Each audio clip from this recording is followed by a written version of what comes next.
2024 की लड़ाई अब पूरी तरीके से ओबीसी के इर्द गिर्द आ गई है। राज्यसभा में प्रधानमंत्री नरेंद्र मोदी ने कांग्रेस पर निशाना साधते हुए कहा कि कांग्रेस ने हमेशा ओबीसी समाज का अपमान किया। उन्होंने ओबीसी वर्ग के लोगों को उनके अधिकारों से वंचित रखा। तो आज राहुल गांधी ने कहा कि नरेंद्र मोदी का जन्म ओबीसी जाति में नहीं हुआ, वो जन्म से ओबीसी नहीं है। वो जिस जाति से आते हैं उसे बीजेपी ने सन 2000 में ओबीसी का दर्जा दिया। बीजेपी दावा करती है कि ओबीसी वर्ग का सबसे ज्यादा सम्मान उसी ने किया है और इसके पीछे वो तर्क भी देती है कि प्रधानमंत्री ओबीसी है या नहीं। 29 केंद्रीय मंत्री ओबीसी हैं, 85 सांसद ओबीसी हैं, 27% एमएलए भी ओबीसी, 40% एमएलसी ओबीसी हैं। बीजेपी ये भी बताती है कि उसकी योजनाओं का सर्वाधिक लाभ किसी जाति को अगर मिलता है तो वो ओबीसी है। योजनाओं का भी सर्वाधिक लाभ अगर पिछड़े वर्ग को ही हमेशा बीजेपी की तरफ से मिला है। पिछड़ा वर्ग कितने हैं? 44%, दलितों की संख्या है 19%, आदिवासी की संख्या 3%, सवर्ण है 26%, अल्पसंख्यकों की संख्या 8%। देखिए, बीते चुनाव के नतीजे भी ये बताते हैं कि देश में पिछड़े वर्ग का भरोसा लगातार नरेंद्र मोदी पर बढ़ा है। 2009 में 22%, 2014 में 37%, 2019 में 44%। यानी ओबीसी समाज का बड़ा वर्ग बीजेपी और नरेंद्र मोदी के साथ है।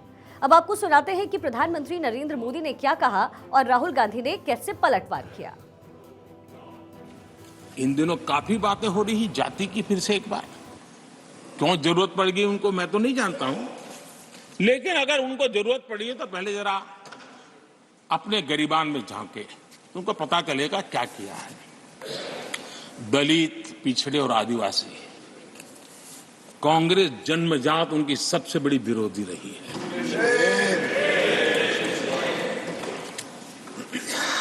और मैं तो कभी कभी सोचता हूं अगर बाबा साहब न होते ना तो शायद कि एससी एसटी को आरक्षण मिलता कि नहीं मिलता, ये भी मेरे मन में सवाल उठता है। नरेंद्र मोदी जी ने भाषण दिया, कहते हैं भाइयों और बहनों, इस देश में सिर्फ दो जातें हैं, एक अमीर है, एक गरीब है। अच्छा भैया, अगर दो ही जातें हैं तो आप कौन सी जात के हो? आप गरीब तो नहीं हो, आप 24 घंटा नया सूट पहनते हो, करोड़ों रुपए का सूट पहनते हो, आप कहां के गरीब? और अगर दो ही जात है तो आप ओबीसी कहां के बन गए? चलिए खबरों में आगे बढ़ते हुए, राज्यसभा के 56 सांसदों का कार्यकाल पूरा होने पर आज विदाई समारोह का आयोजन हुआ। इस कार्यक्रम में प्रधानमंत्री नरेंद्र मोदी और पूर्व प्रधानमंत्री मनमोहन सिंह भी शामिल हुए। पीएम मोदी ने कहा कि जो सांसद जा रहे हैं उनकी कमी महसूस होगी। इस मौके पर प्रधानमंत्री नरेंद्र मोदी ने पूर्व पीएम मनमोहन सिंह की तारीफ की। मोदी ने कहा कि मनमोहन सिंह जी ने लंबे अरसे तक इस सदन और देश का मार्गदर्शन किया। जब भी हमारे सदन की चर्चा होगी उसमें मनमोहन सिंह जी की चर्चा जरूर होगी। साथ ही प्रधानमंत्री ने कांग्रेस के ब्लैक पेपर पर तंज कसते हुए कहा कि नजर न लगे इसलिए काला टीका बहुत जरूरी होता है। वहीं आज उपराष्ट्रपति भवन में इन 56 सांसदों के लिए डिनर का भी आयोजन होने वाला है। हर 2 साल में जो होने वाली विदाई है, वो विदाई एक प्रकार से विदाई नहीं होती है, वो ऐसी स्मृतियों को यहां छोड़ करके जाते हैं जो स्मृतियां आने वाली जो नई बैच होती है उनके लिए ये अनमोल विरासत होती है, जिस विरासत को वो यहां अपने कार्यकाल के दरमियान और अधिक मूल्यवान बनाने का प्रयास करते हैं। मैं विशेष रूप से माननीय डॉक्टर मनमोहन सिंह जी का स्मरण करना चाहूंगा, लेकिन इतने लंबे अरसे तक जिस प्रकार से उन्होंने इस सदन का मार्गदर्शन किया है, देश का मार्गदर्शन किया है, वो हमेशा हमेशा जब भी हमारे लोकतंत्र की चर्चा होगी तो कुछ माननीय सदस्यों की जो चर्चा होगी उसमें माननीय डॉक्टर मनमोहन सिंह की योगदान की चर्चा जरूर। सपा के राष्ट्रीय महासचिव और एमएलसी स्वामी प्रसाद मौर्य की पहचान उनके बैरियर तोड़ बयानों के लिए होती है। स्वामी जब भी बोलते हैं कुछ ऐसा बोलते हैं जिससे हंगामा मच जाए। स्वामी ने एक बार फिर से भगवान राम पर अमर्यादित और अशोभनीय टिप्पणी कर दी है और इससे लेकर के सपा में ही बवाल हो गया। सपा विधायक मनोज पांडे ने स्वामी को मानसिक रूप से बीमार करार दिया, लेकिन अखिलेश यादव ने इस पर चुप्पी अभी भी साध रखी है।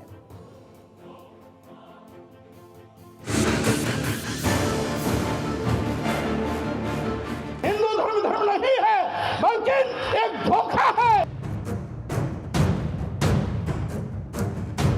हम भगवान के अस्तित्व को भी नकार रहे हैं।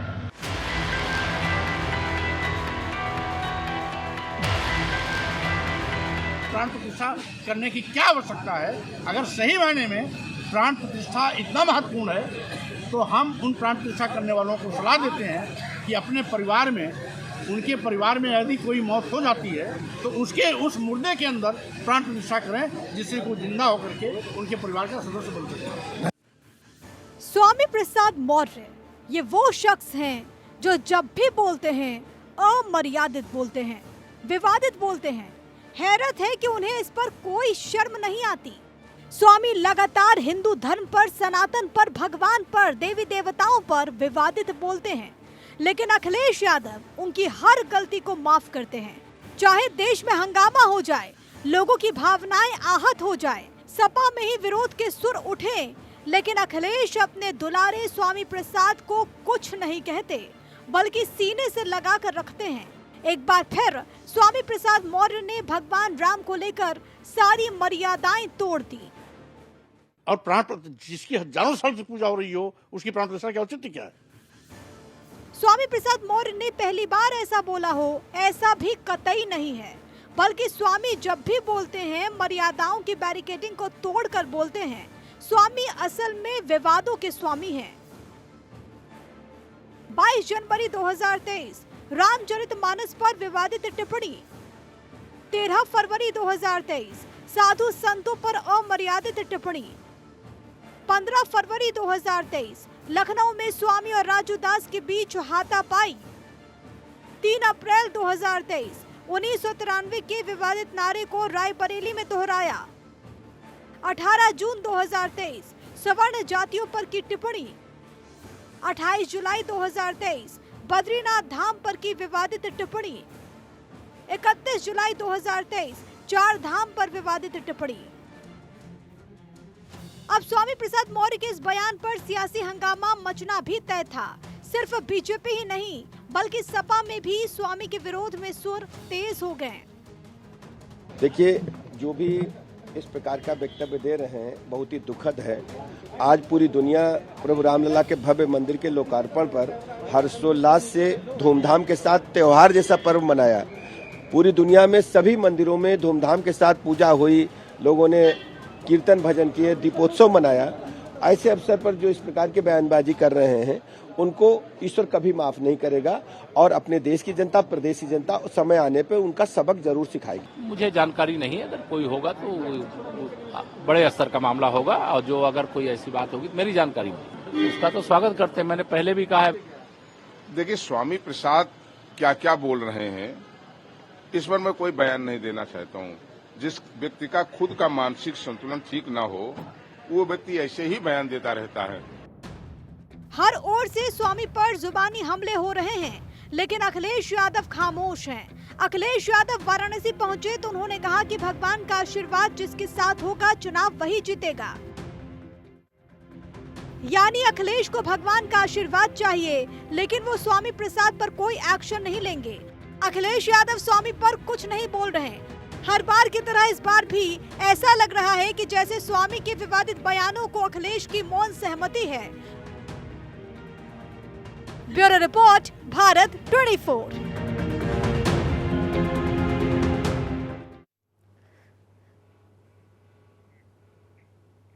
देखिए, आजकल एक और खबर है जो चर्चा का विषय बनाया हुआ है। जयंत चौधरी अखिलेश के साथी बने रहेंगे या फिर भगवा लहर के साथ चलेंगे, और इस सवाल का जवाब तलाशने की कोशिश हर कोई इस वक्त कर रहा है। जयंत के हाल फिलहाल के कुछ फैसले इसी बात का संकेत दे रहे हैं कि जयंत ने मौसम की फिजाओं को पहचान लिया और उधर जल्द ही एनडीए में शामिल हुए ओपी राजभर ने दावा कर दिया है कि 12 फरवरी को जयंत चौधरी एनडीए का हिस्सा बन जाएंगे। और अब अखिलेश कह रहे हैं कि उनको उम्मीद है कि जयंत समझदारी से फैसला लेंगे। यानी लखनऊ से लेकर के दिल्ली तक की हलचल ने अखिलेश को बेचैन तो कर ही दिया है। अखिलेश ने जयंत को 7 लोकसभा सीट देने का ऐलान किया था, लेकिन आखिर ऐसी कौन सी वजह है जो जयंत बीजेपी की तरफ से महज 4 सीटों के ऑफर पर मानते नजर आ रहे हैं।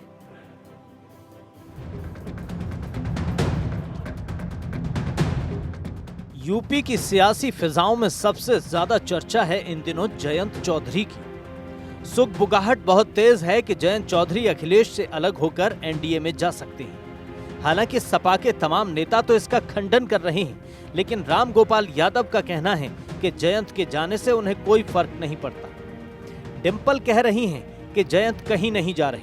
अखिलेश कह रहे हैं कि जयंत सही फैसला करेंगे, लेकिन आरएलडी की तरफ से कहा जा रहा है कि जयंत चौधरी जो फैसला लेंगे पूरी पार्टी उनके साथ है। पहले इन नेताओं के स्टेटमेंट सुन लीजिए, फिर आगे की खबर बताएंगे। जयंत चौधरी जी बहुत सुलझे हुए इंसान हैं, बहुत पढ़े लिखे हैं, राजनीति को वो समझते हैं। मुझे उम्मीद है कि किसानों की लड़ाई और उत्तर प्रदेश की खुशहाली की तरफ जो संघर्ष चल रहा है, उस लड़ाई को वो कमजोर नहीं होने देंगे। देखिए, जयंत को मैं अच्छी तरह से जानते हैं, वो सेकुलर लोग हैं और ये देखिए भारतीय जनता पार्टी के द्वारा मीडिया के माध्यम से भ्रमित किया जा रहा है, तो वो कहीं नहीं जा रहे। वो मजबूती के साथ इंडिया गठबंधन में रहेंगे और भारतीय जनता पार्टी को हराने का काम करेंगे। मैं नहीं मानती कि जो आरएलडी के जो मौजूदा जो नेता हैं जयंत चौधरी जी, जो राज्यसभा मेंबर भी हैं, वो इस तरह का कोई कदम उठाएंगे जिससे सीधे किसानों को क्षति पहुंचेगी। पिछली बार भी ऑफर किया गया था, इस बार भी किया गया है, लेकिन वो 4 सीट की बात कर रहे हैं, लेकिन हमने 12 लोकसभा सीटों पर तैयारी की है। तो इस बात का निर्णय तो हम लेंगे कि हम किसके साथ गठबंधन में चुनाव लड़ेंगे। इस पार्टी में कोई भी अगर कुछ बोलता है तो बिना समाजवादी पार्टी के मुखिया के आदेश के नहीं बोल सकता। इसलिए किसी भी प्रकार के बयान के लिए मैं श्री अखिलेश यादव जी को जिम्मेदार मानता हूं। अगर किसी के बयान से वो सहमत नहीं है तो उनके खिलाफ कार्रवाई करें। कि विपक्षियों ने ठाना है 24 में मोदी जी को प्रधानमंत्री बनाना है। कुछ लोग सट के करेंगे, कुछ लोग हट के करेंगे। नीतीश जी सट गए, अभी सटने वाले हैं, और कुछ लोग इंडिया गठबंधन से हटने वाले हैं।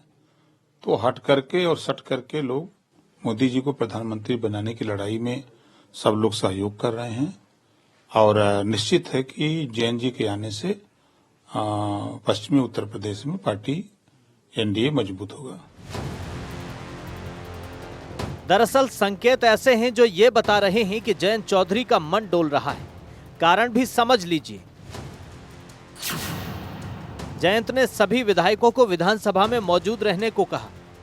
12 फरवरी को चौधरी अजित सिंह की प्रतिमा अनावरण का कार्यक्रम रद्द हुआ। जयंत ने छपरौली में कार्यकर्ता मीटिंग कैंसिल की। सूत्रों का दावा है कि बुधवार देर रात अमित शाह से जयंत चौधरी की दिल्ली में मुलाकात हुई।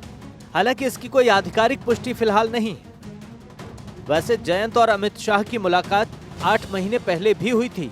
तब से लेकर अब तक क्या हुआ वो आपको बताते हैं। 8 महीने पहले अमित शाह से जयंत की मुलाकात हुई। शाह ने जयंत को पार्टी विलय करने को कहा। पार्टी विलय करने की बात जयंत चौधरी ने ठुकरा दी। 20 दिन पहले एक केंद्रीय मंत्री ने पहल की। जयंत चौधरी ने मुलाकात में 2 शर्तें रख दी। पहली शर्त यह कि पूर्व पीएम चौधरी चरण सिंह को भारत रत्न मिले और दूसरी यह कि योगी मंत्रिमंडल में आरएलडी विधायकों को जगह मिले। सूत्रों की माने तो बीजेपी जयंत को 4 सीट देने पर सहमत है। कहा जा रहा है कि अमरोहा, मथुरा, कैराना, बागपत सीट आरएलडी को मिल सकती है। एक तरफ बीजेपी जयंत को अपने पाले में लाकर पश्चिमी यूपी में मजबूत होना चाहती है, तो दूसरी ओर हरियाणा में बीजेपी ने तय किया है कि वो 10 की 10 सीटों पर अकेले चुनाव लड़ेगी। जेजेपी को कोई सीट नहीं देगी। दरअसल बीजेपी को लगता है कि अगर जयंत चौधरी बीजेपी के साथ आ गए तो पश्चिमी यूपी के साथ साथ हरियाणा में भी वो मजबूत हो जाएगी। अब हर किसी की नजर 12 फरवरी पर है कि 12 फरवरी को जयंत चौधरी क्या फैसला लेते हैं। देखिए, अयोध्या में राम मंदिर का सपना पूरा हो चुका है और अब योगी ने एक नया प्रण लिया है और वो प्रण है काशी और मथुरा के लिए। विधानसभा में खड़े होकर के योगी आदित्यनाथ ने कहा कि हम सिर्फ अपने 2 धाम मांगते हैं, बाकी कुछ नहीं मांगते। तो सदन में योगी ने अखिलेश को महाभारत की भी याद दिलाई और कहा कि अगर रामायण और महाभारत पढ़ लेते तो कभी भी अपने चाचा का अपमान ना करते।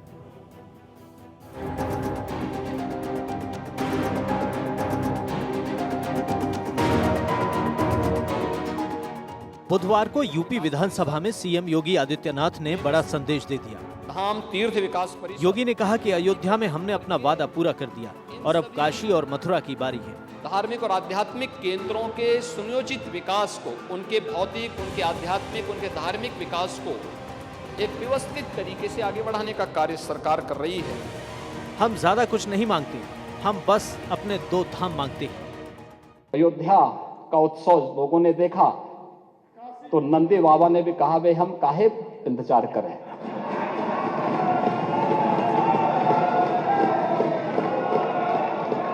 उन्होंने भी इंतजार किए बगैर रात्रि में बैरिकेड तोड़वा डाले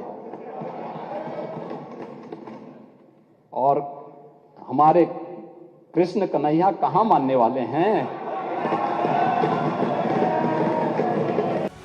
अपने इस बयान से योगी ने संदेश भी दे दिया और ये भी बता दिया कि 2024 का चुनाव पूरी तरह से सनातन पथ पर होगा। काशी और मथुरा से उठने वाली शिव लहर और कृष्ण लहर के साथ राम लहर, यानी ये तीनों लहर बीजेपी के लिए 2024 में हैट्रिक का पूरा इंतजाम कर देंगी। उनका एक वक्तव्य मैं सुन रहा था और बहुत अच्छा वक्तव्य उन्होंने कहा, देखिए हम सब सनातन धर्मावलंबी हैं। हाँ, मेरा मजहब इस्लाम हो सकता है और मेरी उपासना विधि है, मेरा मजहब है, लेकिन जन्म से हम सनातनी भारतीय हैं।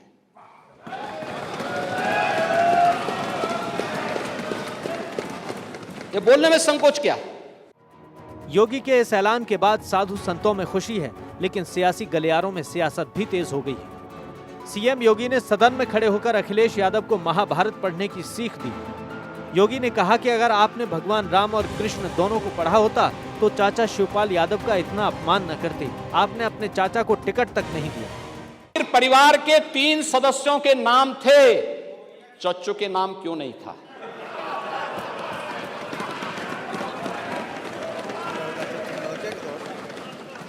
अरे उनका भी नाम देते, वरिष्ठ नेता थे, बेचारा रगड़ते रगड़ते अपने को जो है पीडीए में है ही नहीं, इसीलिए कह रहे हैं ना कि उन्होंने चाचू को ही भुला गए, परिवार के, यानी इस प्रकार से उन्होंने विस्मृत कर दिया कि साइडलाइन में थे ही नहीं, कैमरे के फोकस में नहीं थे, अब रेड कारपेट पे नहीं चल पाए। इसीलिए हम कह रहे हैं ना कि चच्चू को ही भूल गए और बेचारे चच्चू देखते रह जा रहे हैं कि ठगे गए एक बार फिर। उधर यूपी विधानसभा के अध्यक्ष सतीश महाना ने सदन में कहा कि 11 फरवरी को यूपी के सभी मंत्री और विधायक अयोध्या जाएंगे और रामलला के दर्शन करेंगे। 11 तारीख को 11 फरवरी को हम सब लोग सारे माननीय सदस्यगण विधायक के आमंत्रित हैं अयोध्या धाम चलने के लिए। इसमें हमारा ये जो प्रोग्राम है मैं आपके सामने रख देना चाहता हूँ कि प्रातः 8 बजे यहाँ पर विधान सभा परिसर में सारे माननीय सदस्य आ जाएंगे। हम सब लोग एक साथ चलेंगे। हम बसों की व्यवस्था मैंने करी है, बसों की व्यवस्था पर साथ में चलेंगे। यूपी में पहले बजट में सनातन के केंद्रों के विकास का ऐलान हुआ, फिर सतीश महाना ने विधायकों को अयोध्या ले जाने की बात कही और अब सीएम योगी ने मथुरा और काशी के लिए प्रण लेकर ये बता दिया है कि 2024 की लड़ाई के केंद्र में अयोध्या, मथुरा और काशी के साथ साथ सनातन रहेगा। Bureau report, Bharat 24।